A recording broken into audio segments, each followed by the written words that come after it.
Can I take a second with Jonathan Stewart real quick? Please. I don't think we talk about Jonathan Stewart enough. This is how I'm going to begin the Jonathan Stewart portion of this show. I'm gonna deliver digital flowers to Jonathan Stewart, who I think is arguably one of the 3 or 4 most important Oregon Ducks of the modern era. How about that? How about when you look back at especially like the talent jump that Oregon has had these last like 20, 25 years? I really think, and I was thinking about this before, because like everybody else, I just think about Jonathan Stewart from time to time. I think it's John and Haloti in terms of guys coming in that are just different in terms of the evaluation as a high school kid or something, and coming into Oregon and surpassing it, and sort of a proof of concept of like Jonathan Stewart. I mean, obviously the Houston game and just dragging 44 different Houston Cougars is a nice little introduction. But with the running back legacy that Oregon has, I don't know, man. Jonathan Stewart is just, it's top of the top. So it's great to be here with you. How about that? Dude, I really appreciate that, man. I'm flattered. I've never been pumped up that much on a podcast. See? Face to face. So I really appreciate that. Way to go, Zach. You never give me. You never said anything making nice me look like bad. that. You never said anything nice like that to me. I could pan my camera over here, and you can see the poster with your face on it if you want that. I have taken notice of that, so I do appreciate that homage.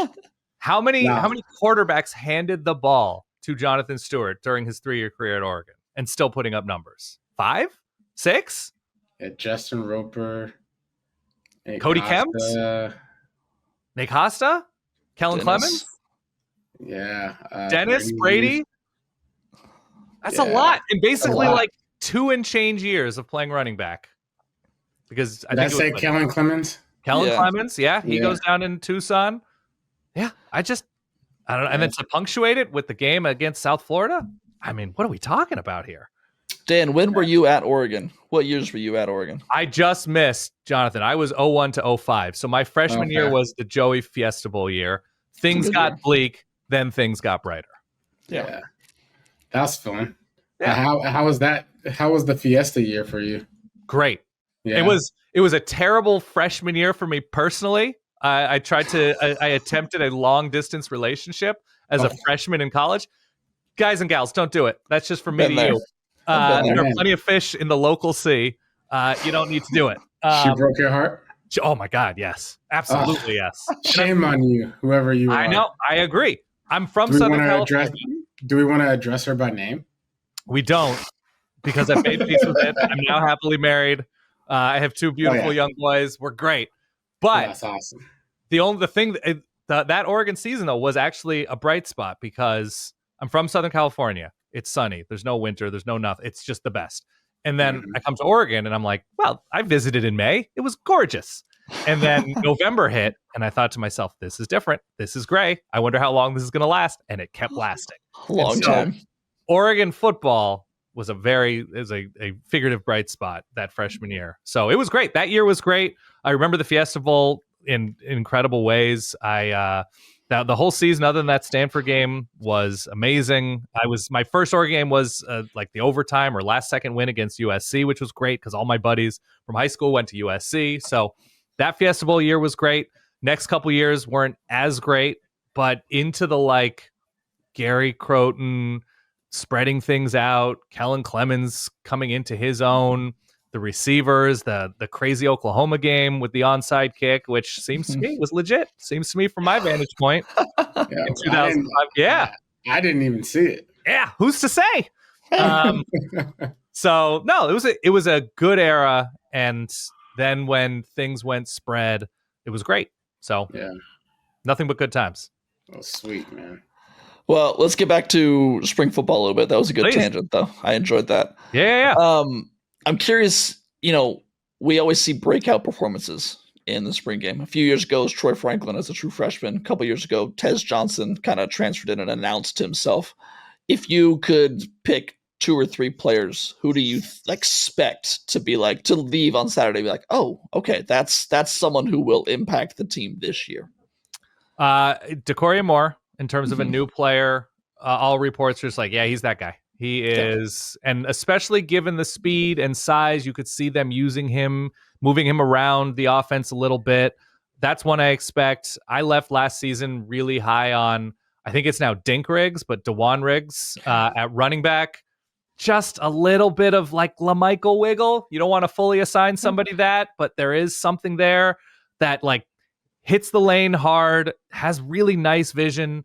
I'm very excited about what he's able to do these next probably couple of years. Not to stop you real quick, but yeah. I think this is like the 5th straight episode where we've just gone on a little DeJuan Riggs tangent. Sure. Jay Stu says he's got a little LaMichael Kenyon in there him. you go.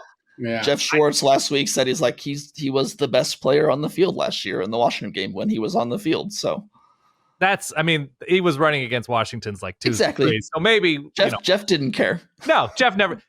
Jeff allows himself to love with his whole heart, and that's why we all love Jeff. It's one of the best things about him. Yes. I'm actually this year I'm trying to not love with all my whole heart. Well, we got burned last year with that way I stay centered. Thing. I want to stay centered throughout the season. How were you during the Rose Bowl? Oh man, you don't want to know. You do not. We're bringing this up. What kind of I know how everybody was, but what kind of viewer are you now that you have a long football career behind you? Are you loud? Do you stuff it all inside? Do you pace? Do you take breaks? Do you sort of like patter your feet nervously? What kind of, in close Oregon games specifically, what kind of viewer are you? So earlier on in the season last year, when we were playing who was that month or what school? Boise State. Boise State early, and also Idaho. Yeah, the Idaho game, game 1, Boise State game, Oregon State game. The games that we're supposed to win, those are the games where I'm just kind of like, come on, y'all out of place. You're not in your gap. Like, you're not taking your sets square. Just play ball. Like, do the little things the right way. So I get frustrated from that stance of watching bad football. Sure. I have to see a good And then when Oregon's playing Penn State in the Big Ten championship game, where it's going back and forth, defense isn't great, offense is making a ton of plays. Are you loud? Should people be like scared of you throwing a remote? How are you? Jay Stu, you're muted. You're muted. What happened? How did he mute? I don't know. What happened? There we are. There we go. I'm back. Now your mic's on. Now you sound better too. I can actually hear myself. Okay. But Penn State game. I was excited. Mm-hmm. I'm not a pacer. I'm more of a sit down, and if anyone's next to me, they might get hit. Sure.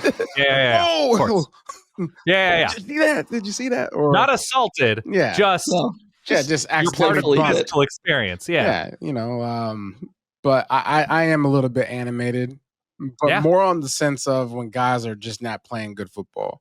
If I see a good play, I'm like, yeah, that finally, right? But when we're out of pocket, we're not doing certain things the right way, lined up, like muffed punts is a pet peeve of mine. Yes. So just bad football is where I get animated. Like, what are you doing? Let me go to the kitchen. Let me get a cookie. I like that. By the way, and my final answer there is also one of the young corners is going, and the reports have been, is it Iffy? Iffy Obadegwu. Yeah, it is Iffy, like the adjective. Yeah. He seems to be the name, and I think he was a little bit beat up last season as a red shirt, but he seems to be popping. So I'm looking for that a little bit because it'd be cool if we got some opportunities to see some 50-50 balls downfield and see how the receivers are, to see how the corners are battling. That would be very cool for me to see one of the younger corners, Naeem Offord, obviously his name has been there. We'll see on Jaleel Florence's health. One of those corners battling with some of the young receivers. The other one, I think the other receiver is Cooper Perry, who's gotten really good freshman. Young Cooper Kupp is what people are calling him. Yeah, just a lot of the name works, and that he's just been his hands have been extraordinarily consistent. Comes down with every 50-50 ball, apparently. So I think those are the main names. It's Decorian, it's Iffy, it's Riggs. I think those would be my big three. How is the quarterback room coming alive right now?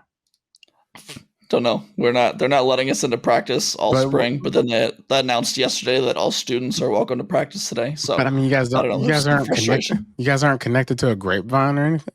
There is sounds great. It's I think there were more people who were willing to throw out little crumbs in previous regimes and seasons. That is very accurate. It seems pretty okay. So the things I've heard about quarterback are Dante Moore has many more incredible qualities as a quarterback than inconsistent ones, than mistake-prone qualities. That Novosad is very consistent and dependable, but doesn't have the upper level pop of Dante Moore's arm and ceiling, off platform. And then the freshman, I mean, who knows? I mean, it's silly. I mean, these are high school seniors, so I don't know how much you can expect from them. But no, that's generally that Dante is at his best. And we got these reports from practice last year too. I remember Tez Johnson and maybe was it Trayshawn Holden? Somebody, they were both like, "Oh, this dude, it would be surprising if he didn't end up in New York." Well, and then before the Rose Bowl, in the media session, Tez said, "Yeah, he's going to be a Heisman finalist this next year." And then Decorian Moore came out earlier this spring on a podcast. It's like, "Oh, I think Dante is going to win the Heisman this year." So yeah. But it's practice is different than Happy Valley, right? When lights are bright, we'll see. And so that's why I'm not willing to love with my whole heart quite yet. Yeah. But Oregon has, who do they open up with? Montana State. It's Montana State, and they have, I think, Oklahoma State. So Oklahoma State was sort of a basement-dwelling Big 12 team last year, but there are real players on that defense. And so I think I'll allow myself to give a third of my heart after the Oklahoma State game if something is looking worth it. Let's stay on the Dante Moore conversation. I want to ask you to kind of put on your prediction hat for a second, and let's talk about his future. If I gave you 3 outcomes for what we're saying about Dante Moore in the spring of 2026, what is it? He's either among the top QBs in the 2026 draft, he's returning for another year as one of the top QBs in the nation, or he's back again and once again in a quarterback competition with Austin Novosad, maybe Jared Curtis, maybe Achilles Smith, Luke Moga. What do you think is the most likely outcome there? I think the second one. I think he'd be returning as one of the better quarterbacks. I think NFL draft wise, I think you want 2 full seasons of tape, ideally at least. From a scouting perspective, from a team perspective. That's not what the Colts thought about Anthony Richardson. That's not what the Colts thought about Anthony Richardson. And that was not a super great stretch so far for Anthony Richardson. It's just rare that, he has a little bit of tape from UCLA, but you want to see the consistency. And I think it sort of goes a long way that he came to Oregon knowing he probably wasn't going to win the job and was able to sit and study. I think that's going to reflect really well on him, both in the eyes of scouts and on his game in general. So I think because Oregon is obviously very strong and robust with NIL stuff, that I think if he is very strong this year, I think there is a good likelihood that he'll be back, he'll be taken care of, and he'll have the opportunity with year over year. I mean, this is me from afar. It seems like it'd be super fun to be an incredible quarterback at a huge place. Sounds fun. And I think given that, he's from Detroit, he had some family stuff that thankfully he's been able to get through, and health stuff with his family, and just sort of faced a lot of adversity. Commits to Oregon, coordinator leaves. Commits to UCLA, coach leaves. That he goes back to Oregon. There's just all of these different steps that I think there's something to be said that even if he is quite strong, that stability, I think he recognizes as a very positive thing. So I'm going to go with the second option there. What do you think? I think that's probably most likely as well. We got burned last year getting too high on some players, Jay Harris in particular. So I'm a little bit hesitant to be like, oh my God, he's going to be a Heisman finalist, super good this year. But right. I do think he is going to be at least very solid and be able to win 9 to 10 games. If I remember correctly, when you asked me that question, to which your answer was Jay Harris, about a guy who you're excited for that hasn't seen a lot of run, I Bleav my answer was Kenyon Sadiq. I think that was a good answer. hurdling the Big Ten championship game. Yeah, So, Cannot wait to see him play this year. Yeah.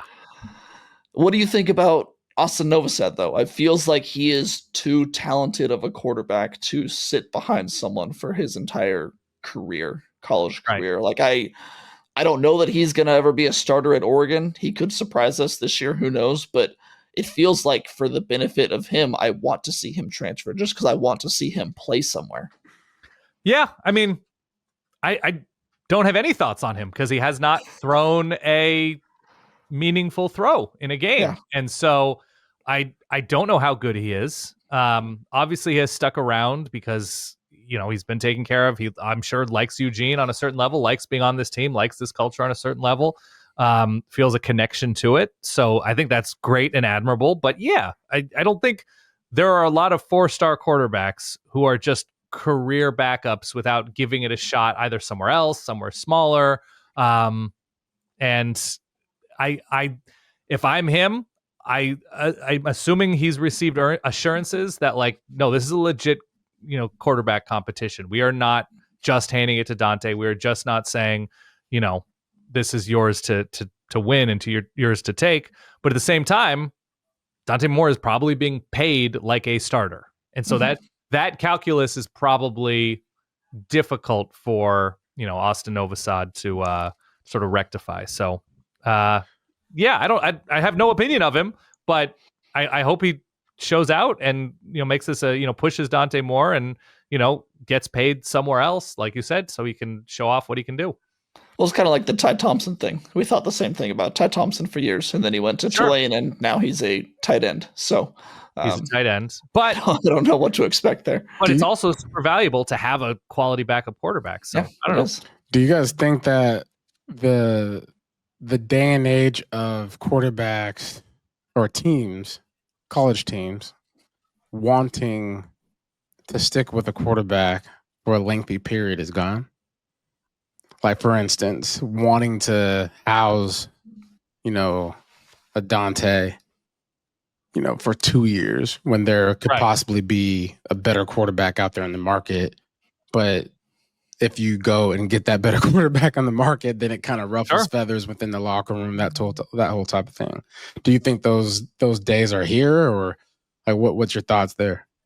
I think it's largely gone, the idea of sitting for a couple of years and waiting your turn. But then again, quarterbacks are savvier about what depth charts look like everywhere. So you're hopeful that they can make the best possible decision for a path to start after a year. That, okay, I'm never going to see the field at Georgia. Now, you know that quarterbacks and all players feel like they're competitive, right? They think that they can beat out whoever's in front of them and win jobs. So yeah, I think you're going to get the rare cases of Arch Manning, where he wants to be at Texas. He wants to be coached by Steve Sarkisian. He will sit for 2 years and do what it takes to get that starting job. And obviously Quinn Ewers was beat up some, so he got actual live game action.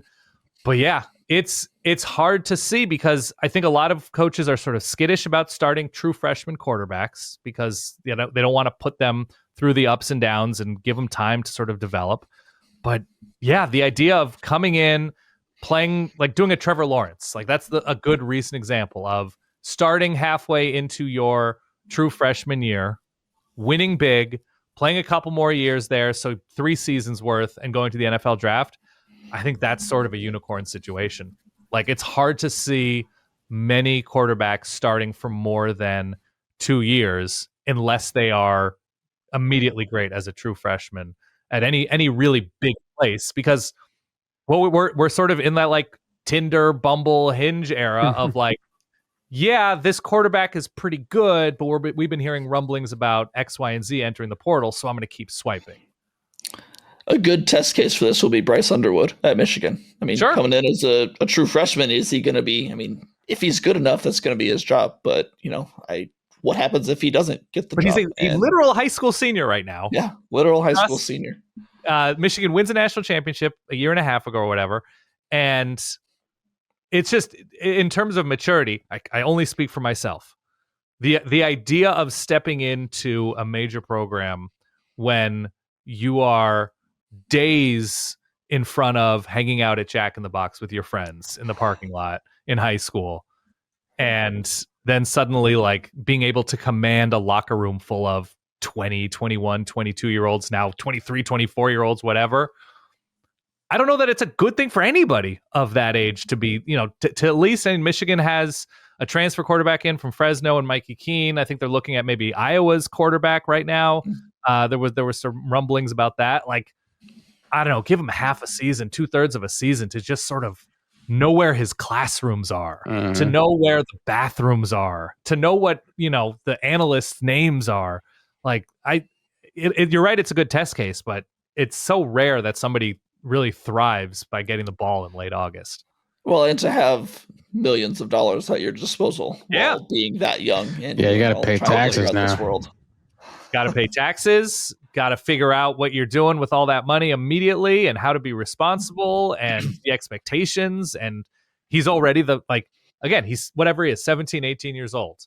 Who is more famous than Bryce Underwood in Ann Arbor today? Not many people. Yeah. Let's open it up real quick before we get out of here. Sure.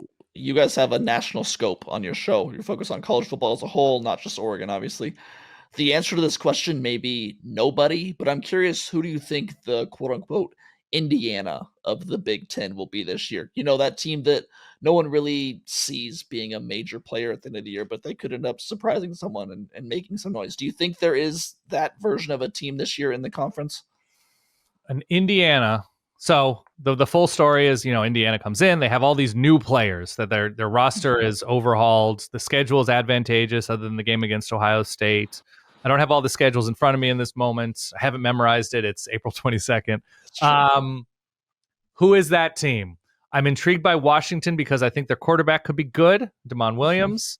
I'm intrigued by, I don't have UCLA's schedule in front of me, but obviously they just had a huge upgrade at quarterback. I just don't know who he's handing the ball off to and throwing the ball to that is going to be, getting you near double-digit wins. That's still such a huge question for me. SC is interesting. They've overhauled the roster. I don't know where that pop is coming from on offense to get you to that level. Indiana had definite guys. I like the receivers, but losing the running backs that they did, I'm just not sold on SC in this moment. Illinois has gotten a lot of hype, but Indiana didn't get hype, so they don't really fit the answer to that question. So what about Nebraska? Nebraska would need to do a lot on offense, just because the offense got the quarterback down, though. We think he came in with a lot of hype, and Dylan Raiola. I don't know where. Again, the pop is at receiver, and we call him on our show. We call him Winter Wonders. And after you watch the Rose Bowl, you understand what that type of receiving gravity can do for an offense. I don't see it with Nebraska, and it's just I think Nebraska is still thinking they can win 2014 Big Ten West games, building their team like they have. And it's tough to get guys to Lincoln, Nebraska, but they used to say it was tough getting guys to Eugene, Oregon as well. So, because Michigan State could be interesting if Childs doesn't throw a bunch of picks, because I think Jonathan Smith's a really good coach. So I think they could be an answer that just quietly get to a place. I just don't know what their schedule is. UCLA is very interesting. Just from the standpoint, I think for UCLA last year, they played relatively good on defense. They couldn't do anything on offense. So if they continue the same trend of playing good defense, and now you have a quarterback in your room that has been given the keys, essentially. I mean that can be something that takes form really quick. Do we play UCLA? No UCLA this year for Oregon. I'm pulling up their schedule right now. That's a good thing. Yes, I guess. Because I think they have a good staff. They have players that will ride for their coach. Whenever you have a coach, like Deshaun Foster has played the game. He bleeds UCLA. So you automatically have players, that young that can buy in. You get guys buying in and will follow a guy into a fire. Sure. That's a scary situation. I don't think their issue is going to be Deshaun Foster's personality. I think their issue is behind the scenes money, behind the scenes enthusiasm, recruiting on, to stay, somewhere near where USC or Oregon is on the West Coast. I think it's going to take a lot of, acumen and work, and we'll see if UCLA has it in them. And by the way, I should mention with UCLA last year, Indiana at LSU, Oregon at Penn State in consecutive weeks. Oof, that's tough. So that's tough. This year's schedule is way more manageable for UCLA. It's Utah. We'll see if they figure out offense. At UNLV, new coach, New Mexico, not supposed to be all that good. At Northwestern, in my backyard, probably not incredible. They have Penn State, but have them at home. At Michigan State, Maryland, at Indiana, Nebraska, at Ohio State, Washington, at USC. So no Michigan, no Oregon. The home road splits aren't terrible. They can get bowl eligible. I think they can get bowl eligible. I think they need a lot more pop for Nico to really scare a lot of teams. Jay Stu, you got anything else for Dan before we get out of here? No. What's your take on the draft right now for Oregon guys?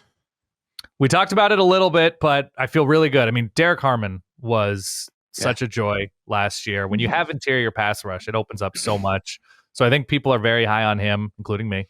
Connerly's going to be really interesting. He could go top 15. He seems like a first-round pick. It sounds like, the athleticism is going to be a big trait for him, that you're able to build around a left tackle who's that athletic. He's not quite Penei Sewell in terms of that, but, I think a lot of people love his upside. Curious to see about Tez Johnson, because just as a pure playmaker, just in terms of a pure get open guy, very few were better than him last year nationally.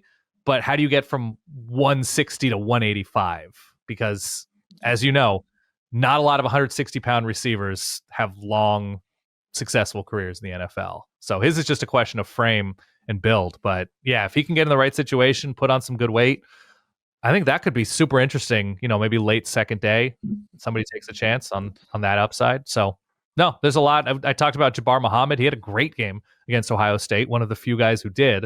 If you watch the cut-ups of Muhammad, he showed out. So yeah, I think it'll be, and year over year, the better Oregon recruits, the better Oregon develops, Oregon's going to be in those conversations of they had the fourth most guys drafted. They had the third most guys drafted. And, this is in this day and age, everybody's going to schools in large part due to one, what does your NIL look like? And two, what does your NFL track look like? And I think Oregon's in a really good place with that. Yeah. Lanning is just recruiting his ass off. I have one really more. I have one more. You're Jonathan Stewart. You can ask me 15 more. So I saw a picture of Mekhi Hughes. Yes. Oh, that dude's big. We didn't even mention him. He looks incredible. We And did not. I studied the picture. Mm-hmm. And only reason why I studied it, because should we be concerned with his size? Like his In what He's too regard? big? Yeah. He looks very rocked up. And I was a big bat. He's massive. And I was going to say, you came in rocked up. And yeah. I had my balance. I was able to kind of be nimble here and there as a big back. Right. My question is the running back room set? You think? You think they No. might add more? I'm just saying, we talked about Riggs. We know what Noah Whittington can do. Yeah. And and the reason I started thinking about what game was that? Was it the Penn State game, or who was that where he ran over somebody and scored right up the middle of the gut? Oh, that was Illinois, wasn't it? Yeah, it was some team, but I think it was Illinois. Yeah. Yeah, I was at home. and I was just kind of thinking well, man, are we just writing Noah Whittington off? Are we forgetting that Riggs is probably better than all of them if given the opportunity? Because I was just thinking, obviously you guys haven't been able to see him run, but we've seen tape. And when we put on tape, we're saying to ourselves the benefit of the doubt. Well, those are bodies out there, and he's outrunning guys. He's making guys miss. But is that going to be able to translate to this next level, the Big Ten, right? Are we going to be able to see this guy that we're just basically writing, the go win sign? Yeah, you're in. Mm-hmm. You're the starter. Are we just giving that to him, or should we expect Noah Whittington to be the guy? It's a good question. And obviously NIL plays a role here as well, right? If you pay a guy like you expect him to start, then Noah Whittington would have to do a lot to prove that even with all that money, that he's the guy. We've seen a lot of Noah Whittington. My opinion is that he's a good back, that he's a good complementary back. I don't know that I've seen out of him that he is somebody who can shoulder 18 carries a game, 21 carries a game. But even in that universe might not even exist. You talk about a quarterback world in which guys aren't sticking around. We're now living in a world where who is the Bama running back who got drafted pretty highly without a ton of carries? Was it Josh Jacobs? I want to say Josh Jacobs. And he's great in the NFL. Right. And so I think there is something to keeping these guys fresh. And so, yes, Mekhi Hughes might have the most carries. He had a ton last year for Tulane. There is a good amount of tread on his tires. But I don't know. I think the committee is set with these three guys. Mm-hmm. But I think it's also possible that Riggs is so good this spring that the coaching staff is forthright with Whittington and saying, like, this guy's getting more than we thought he was going to get. This guy's going to be getting 8, 10, 12 carries, and just understand the calculus that, there aren't 50 carries to go around every game. So I'm not saying he's going to be forced out, but I would say that he might look around for opportunities where he could be that definitive number one guy. Yeah. I wish I can. I can't wait to hear about what happens and what takes place this weekend. Yeah. Because my gut feeling about the running back room just flipped the switch. So, right. And it's more so on the alignment of the guys that you had in the room last year might end up being your best buck. Sure. And it's only just because I wonder if this guy, Mekhi Hughes, he looked like he just bulked up. He didn't look that way in the film, right? So I just wonder if he's like changing his size so that way he gets NFL ready, and then all of a sudden his running, takes a different form, and how he hits holes and how he's able to break free from things. Because you see that all the time, right? Guys are like, "Oh, you're too small. Well, let me get heavier." Right. Now you don't have the wiggle that you used to have. Just curious. It's a fair question. I mean, he was able to break a ton of big runs. His balance was really good. And so I haven't come into the spring worried about his size being, altering the way he runs. But I think he came to Oregon knowing, especially with NFL aspirations, we're not going to ask you to carry the ball 27 times a game. And so, I don't know, just making the most of his carries, being able to be counted on in short yardage situations, because Noah Whittington and Riggs aren't built like Jordan James was, in just like the low center of gravity, and that he was just going to run through a wall no matter what. And so maybe there is that element to like, okay, I need to add this to my game even more, to sort of take over for those short, to be that sure thing short yardage guy that maybe those other guys aren't. Yeah. We interviewed Mekhi over the weekend, and I mean, this is the first time I'd seen him in person. And when he walked in, I was like, oh, I didn't know who it was. Neel-esque? Yeah, his frame? Yeah, absolutely. I didn't know who he was at first when he walked in, because I was like, oh my gosh, that dude is massive. I mean, I thought he was a defensive lineman. Yeah, I mean, he was huge. So, I'm curious to see how he looks on the field in person, because seeing just his shoulders and his neck and just the size of his, like, just the sheer size of his head was like Bryce Betcher-esque. Like, he's just a huge dude. So, by the way, I don't know how much run the starting or the rotation of running backs are going to get in the spring game. If we've seen anything from Dan Lanning in these games, it's a lot of like fourth string, fifth string walk-ons getting carries, because why are you risking that in April? Totally. Which is fine. We saw a lot of Jaden Lamar. We haven't mentioned his name in previous spring games, stuff like that. So I don't know how many answers we're going to get at running back in the spring game, but there's a ton of fun little narratives all around the field. All right, Jace, do anything else? That's it, man. I've got one more question for him. Please.